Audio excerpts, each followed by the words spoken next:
और बंगाल की सियासत से जुड़ी हुई एक और बड़ी खबर आपको बताता हूं। आईपैक रेड मामले में ममता बनर्जी के दखल पर सुप्रीम कोर्ट ने उन्हें फटकार लगाई। कोर्ट ने कहा है कि जब कोई राज्य का मुख्यमंत्री किसी केंद्रीय एजेंसी की जांच में जाकर दखल देता है तो इसे सिर्फ केंद्र या राज्य के बीच के विवाद के तौर पर नहीं देखा जा सकता है। कोर्ट ने यह टिप्पणी ममता सरकार की इस दलील पर सवाल उठाते हुए की, जिसमें उन्होंने इस केस में ईडी की याचिका पर सवाल खड़ा किया था। ममता सरकार का कहना था कि इस केस में आर्टिकल 32 के तहत मूल अधिकारों के हनन का दावा करने वाली ईडी की याचिका सुनवाई के लायक नहीं।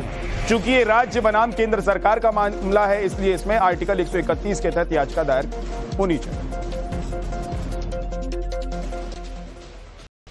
और बंगाल की सियासत से जुड़ी हुई एक और बड़ी खबर आपको बताता हूं। आईपैक रेड मामले में ममता बनर्जी के दखल पर सुप्रीम कोर्ट ने उन्हें फटकार लगाई। कोर्ट ने कहा है कि जब कोई राज्य का मुख्यमंत्री किसी केंद्रीय एजेंसी की जांच में जाकर दखल देता है तो इसे सिर्फ केंद्र या राज्य के बीच के विवाद के तौर पर नहीं देखा जा सकता है। कोर्ट ने यह टिप्पणी ममता सरकार की इस दलील पर सवाल उठाते हुए की, जिसमें उन्होंने इस केस में ईडी की याचिका पर सवाल खड़ा किया था। ममता सरकार का कहना था कि इस केस में आर्टिकल 32 के तहत मूल अधिकारों के हनन का दावा करने वाली ईडी की याचिका सुनवाई के लायक नहीं।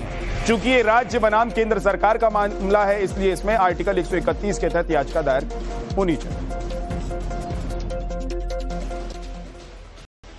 और बंगाल की सियासत से जुड़ी हुई एक और बड़ी खबर आपको बताता हूं। आईपैक रेड मामले में ममता बनर्जी के दखल पर सुप्रीम कोर्ट ने उन्हें फटकार लगाई। कोर्ट ने कहा है कि जब कोई राज्य का मुख्यमंत्री किसी केंद्रीय एजेंसी की जांच में जाकर दखल देता है तो इसे सिर्फ केंद्र या राज्य के बीच के विवाद के तौर पर नहीं देखा जा सकता है। कोर्ट ने यह टिप्पणी ममता सरकार की इस दलील पर सवाल उठाते हुए की, जिसमें उन्होंने इस केस में ईडी की याचिका पर सवाल खड़ा किया था। ममता सरकार का कहना था कि इस केस में आर्टिकल 32 के तहत मूल अधिकारों के हनन का दावा करने वाली ईडी की याचिका सुनवाई के लायक नहीं।